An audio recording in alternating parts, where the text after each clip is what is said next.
I got down to assemble DevCops of Kriegs with commitment. In the past, I didn't read the instruction to glue the models together, whereas in the newest kits it's becoming increasingly easy to get confused. My biggest surprise was the multitude of assembly options, usually 3 variations. As this multitude of choices caused me irritation, after a moment of consternation I decided to take the spare 10 veterans and make a full squad of 20 to have all the options at the table. Only for the officer I make the weapons magnet attached. Out of the camera I made a white priming. My favorite paint thinner is Vallejo Flow Improver. Usually for larger batch I dilute the paint in separate container. Because I have solid base, the paint does not need to cover well. The backpacks are conveniently painted separately with an airbrush. White zenithal highlight. Bottom shadowing with red-brown ink. Once again, white highlighting from above.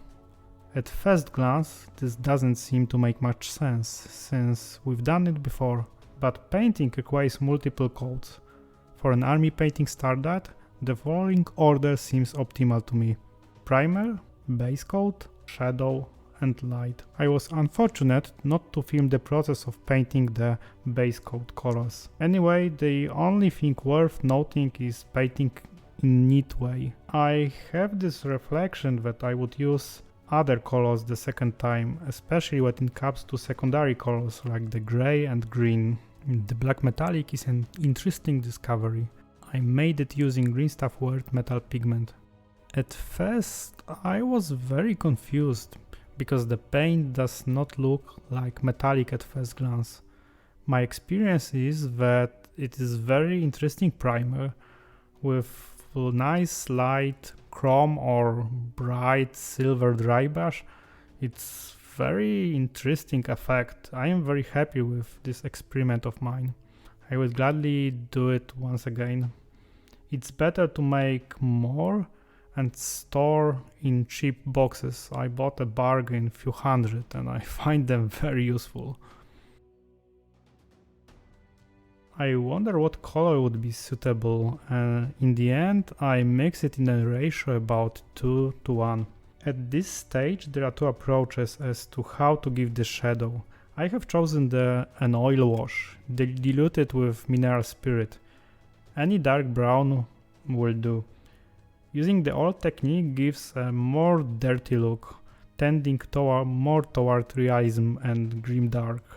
Lately I have been experimenting a lot with mixing pastel colors with grimdark style. Alternatively, you can use an old-fashioned wash instead of the oil technique. Just remember to dilute it. I apply dip to the model. So-called browning.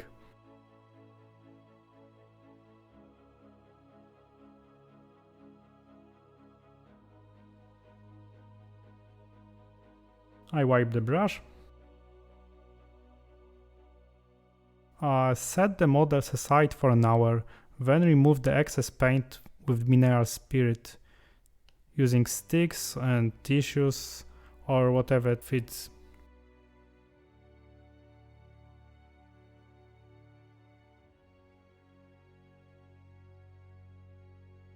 After oil-based technique, the surface must be protected with varnish before further work, preferably matte or satin. Now it's time for glaze. I generally like the Vallejo Surface Primer series not only for an airbrush priming, but they have variety of uses. They have a lot of pigment and they are diluted, so good for wet technique. I use it a lot to paint, and large packs are very cheap, about 90 euros for 200 milliliters. That's about 3 times more efficient in terms of price than a pack of normal paints. I found that I notoriously reaching out to dip my brush in water, usually in inconvenient fashion, until I came up with an idea of having water on the palette in small containers. In this case I am using the simple plastic base and you can close the palette without moving it. Wet painting. Thanks to the fact that we already have a very nice pre-shaded surface, the process itself is quite quick and pleasant. What seems to surprise observers is that this finger movement is rather characteristic of oil techniques due to the long time it takes to paint to set.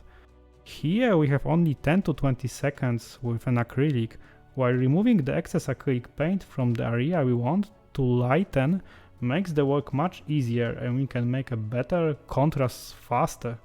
My recent discovery is the Modeller's World oil washes. They are much better than the washes I have made myself or other oil washes that I used so far. They spread very nicely in the crevices, giving consistency to the model. They have a peculiar smell, but it's not bad, rather strange, I would say. In this case I use a wash in the color of dirt on the coats, so it's like black or rather dark gray, and on the rest of the elements as a simple weathering of light orange and light green as finishing elements to provide the good consistency. I hope I managed to pass on some cool tricks and techniques. Liking and subscribing is a reward for the work we put into making this video. Thanks for watching. If you are curious how I made the bases, in the previous video there's a tutorial showing how to paint the terrain, and indirectly the bases are also there for the kill team. Bye bye.